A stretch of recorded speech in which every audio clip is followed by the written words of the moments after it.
பசங்களாக இருக்கிறத விட அப்பாவாக இருக்கிறது ரொம்பவே கஷ்டம். அப்பா தான் பிள்ளைங்க தன்னை மாதிரி வாழ்க்கையில் தோத்துடக்கூடாதுன்னு தான் பிள்ளை மேலே பாசம் கூட காட்ட தயங்குவாங்க. தான் பிள்ளைங்க சின்ன தப்பு பண்ணியிருந்தாலும் அதை கடுமையாக கண்டிச்சு தான் பிள்ளைங்க முன்னாடி ஒரு வில்லனாக தெரிவாங்க.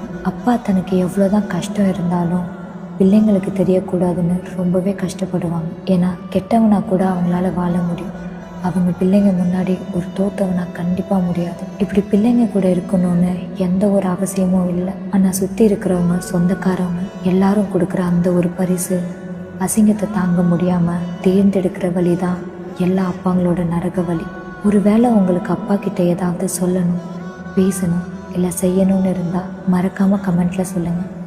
உங்களுக்கு கஷ்டமாக தெரிகிற எவ்வளோ விஷயங்கள் அப்பாவே இல்லாமல் வாழ்கிற பசங்களுக்கு எப்படி தெரியும்னு நம்ம எல்லாரும் கமெண்ட்ஸை பார்த்து தெரிஞ்சுக்கலாம். நான் உங்கள் உணர்வின் குரல்.